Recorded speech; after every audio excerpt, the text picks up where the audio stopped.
भूतिया मटका एक घंटे की देहाती कहानी। राजस्थान और हरियाणा की सरहद पर बसा छोटा सा गांव बनवारीपुरा, जहां लोग अभी भी मिट्टी के चूल्हों पर रोटियां सेंकते, सरसों के खेतों में गाते और रात को चौपाल में बैठकर किस्से कहानियां सुनाते थे। गांव में एक आदमी था, रामनाथ। शांत, शरीफ, परोपकारी और सबका सम्मान करने वाला। उसकी आदत थी कि रात को खेतों की रखवाली करके अकेले घर लौटता था। लेकिन पिछले कुछ महीनों से गांव में एक अफवाह फैल रही थी। पुरानी बावली के पास एक भूतिया मटका रखा है। जो भी उसके पास गया वो बदल कर लौट आया। कुछ कहते उसमें चुड़ैल बसी है, कुछ कहते उसके अंदर किसी पागल साधु की आत्मा कैद है, और कुछ कहते ये सब बकवास है। रामनाथ इन सब बातों पर ज्यादा विश्वास नहीं करता था। भाग एक। शुरू होती है डर की कहानी। एक रात खेत से लौटते समय रामनाथ को अचानक हवा की एक ठंडी लहर लगी। खेतों का रास्ता पूरी तरह सुनसान था। दूर कहीं कुत्ता रो रहा था। चांद आधा छिपा था और खेतों के बीच पगडंडी पर सिरहाने के बराबर ऊंची झाड़ियां हिल रही थीं। उसे अचानक लगा कि पीछे कोई चल रहा है। धीमी धीमी खर खर की आवाज। उसने रुककर देखा। कोई नहीं। वह आगे बढ़ा ही था कि रास्ते के मोड़ पर उसे एक बड़ा मटका दिखाई दिया। काला, धूल से ढंका और बिल्कुल अकेला। मटका ठीक वहीं रखा था जहां पुरानी बावली का रास्ता मुड़ता था। गांव वाले कहते थे यही वही मटका है। पर रामनाथ ने सोचा ये सब अंधविश्वास है। वह मटके के पास गया। देखा, उसका मुंह बंद था, पर भीतर से एक अजीब सी खड़खड़ाहट आ रही थी। उसके कानों के पास अचानक एक आवाज आई, रामनाथ। रामनाथ चौंक गया। उसने चारों ओर देखा। कोई नहीं। उसने खुद को समझाया, शायद हवा की आवाज होगी। वह घर चला गया, पर रात भर उसे नींद नहीं आई। भाग दो। गांव में डर फैलता है। अगली सुबह चौपाल पर गांव के दो लड़के घबराए हुए आए। चाचा, कल रात हम बावली के पास गए थे। मटका हिल रहा था। उसमें से किसी ने हमारा नाम पुकारा। लोग डर गए। कई बुजुर्गों ने कहा कि ये मटका कोई साधारण चीज नहीं, बल्कि वही श्रापित मटका है जो 40 साल पहले गायब हुआ था। कहानी थी कि एक तांत्रिक ने उस मटके में किसी भयानक आत्मा को कैद किया था। तांत्रिक मरा, पर मटका गांव में बिखरता घूमता रहा और अब वापस आ गया था। सबने तय किया कि कोई भी शाम ढलने के बाद उस रास्ते से नहीं जाएगा। पर रामनाथ को इतनी आसानी से कोई चीज डराती नहीं थी। भाग 3। मटके की पुकार। उस रात फिर रामनाथ खेतों से लौट रहा था। अंधेरा, धुंध और दूर किसी चिड़िया का करुणा भरा स्वर। जैसे ही वह उसी जगह पहुंचा, मटका फिर वहां था। पर इस बार मटके का ढक्कन थोड़ा खुला हुआ था। हल्की सी नीली रोशनी अंदर से चमक रही थी। अचानक मटके से बहुत धीमी आवाज आई, मुझे मुक्त कर दो। रामनाथ ने पीछे हटते हुए पूछा, कौन है? आवाज टूटी फूटी पर साफ थी। मैं शांति हूं, इस गांव की। रामनाथ के शरीर में सिहरन दौड़ गई।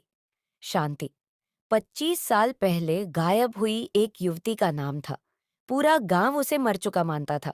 लेकिन उसकी आत्मा? मटके ने फिर कहा, मेरी देह को तांत्रिक ने इस बावली में डुबो दिया था। मेरी आत्मा को इस मटके में बांध दिया। मुझे शांति दो, मुझे मुक्त करो। रामनाथ कांप गया, पर उसके दिल में दया भी जागी। भाग 4। सच जानने की कोशिश। अगले दिन उसने गांव के बुजुर्ग भवानी काका से बात की। काका ने गहरी सांस लेते हुए कहा, शांति के घर वाले उसे हर जगह ढूंढते ढूंढते पागल हो गए थे बेटा, लेकिन तांत्रिक का नाम मत लेना। वो बड़ा खतरनाक था। मटका वहीं रखना, उससे छेड़छाड़ मत करना। पर रामनाथ के मन में सवाल उमड़ते रहे। अगर यह शांति की आत्मा है, तो क्या उसे मुक्त नहीं कराना चाहिए? भाग 5। भूतिया रात, तीसरी रात। हवा बहुत तेज थी। बादलों ने चांद को ढक रखा था। पेड़ झूम रहे थे, जैसे कुछ चेतावनी दे रहे हों। रामनाथ फिर उसी रास्ते पर था। इस बार मटका उसके पैरों के ठीक सामने रखा था, जैसे किसी ने जानबूझकर रास्ता रोक दिया हो। और ढक्कन खुद ब खुद खुल गया। अंदर से नीली रोशनी फैलते हुए जैसे धुंध बनकर उठने लगी। उस धुंध ने औरत का आकार लिया। धीमे धीमे, काली छोटी, सफेद चेहरा, खाली आंखें, शांति का भूत। उसने हाथ जोड़कर कहा, मुझे मुक्ति दे दो। मेरी आत्मा अटकी हुई है, मेरी कहानी जानो। रामनाथ डर के मारे पीछे हट गया, पर भूत रोते हुए बोली, मत डरो, तुम ही मेरी आखिरी उम्मीद हो। और तभी दृश्य बदल गया। मटके की रोशनी ने उसे 25 साल पीछे ले गए हुए जैसे दृश्य दिखाना शुरू किया। भाग 6। शांति की मौत का सच। शांति गांव की सबसे हंसमुख लड़की थी। उसे एक सरपंच के बेटे ने प्रपोज किया था, पर उसने मना कर दिया। लड़का गुस्सा हुआ और उसने एक तांत्रिक को बुलाकर जादू टोना करवाने की धमकी दी। एक रात शांति को खेत की ओर जाते समय तांत्रिक पकड़कर ले गया। वह बोला, तूने सरपंच के बेटे को ठुकराया है, अब तेरी आत्मा भी उसकी मानेगी। उसने शांति को बेहोश किया, उसके प्राण निकालने की कोशिश की और फिर उसकी आत्मा को मटके में कैद कर दिया। शांति की देह को बावली में फेंक दिया गया। रामनाथ ये सब देखकर खड़ा रह गया, जैसे अतीत की फिल्म चल रही हो। शांति ने आंसू भरे स्वर में कहा, तांत्रिक की आत्मा अभी भी मटका छोड़ने नहीं देती, मुझे मुक्त करो, इससे पहले कि वो लौट आए। भाग 7। तांत्रिक की वापसी। अचानक हवा का एक तेज झोंका आया। मटके का रंग काला पड़ने लगा। आसमान में अजीब सी गूंज उठी और फिर पेड़ पौधों की परछाइयों के बीच से एक छाया निकली। लंबा, काला, उलझे बाल, झुके हुए कंधे। तांत्रिक की आत्मा। वह चिल्लाया, कौन है जो मेरी कैद तोड़ने चला है? ये आत्मा मेरी है। रामनाथ के पैरों तले जमीन खिसक गई। शांति चीखकर बोली, भागो नहीं रामनाथ, मुझे मुक्त करने का एक ही तरीका है, मटके को पवित्र आग में जलाना। तांत्रिक गर्जा, अगर मटका जला तो तुम्हारी जान भी जाएगी। भाग 8। अंतिम संघर्ष। रामनाथ ने हिम्मत जुटाई।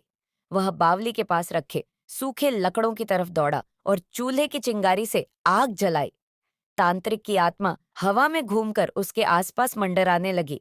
रुक जा, वरना तू भी मर जाएगा। पर रामनाथ ने मटके को उठाया और आग की ओर बढ़ा। शांति की आत्मा शांत होकर बोली, धन्यवाद, तुमने डर से ऊपर उठकर इंसानियत दिखाई। तांत्रिक चीखता रहा। उसका आकार धुंध में पिघलने लगा।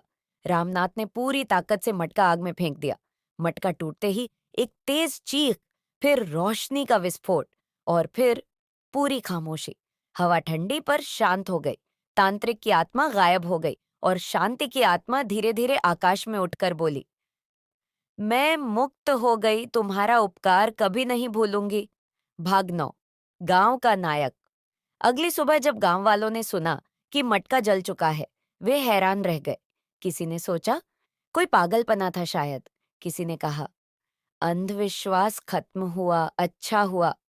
पर रात को जब रामनाथ ने खेतों की ओर देखा, हवा में एक हल्की सी खुशबू तैर रही थी, जैसे कोई कह रहा हो, धन्यवाद। उस दिन से बावली के पास किसी को डर नहीं लगा। मटका कभी दिखाई नहीं दिया। गांव में आज तक कहा जाता है, जिसने एक भूत को शांति दी, उससे बड़ा शरीफ आदमी कोई नहीं।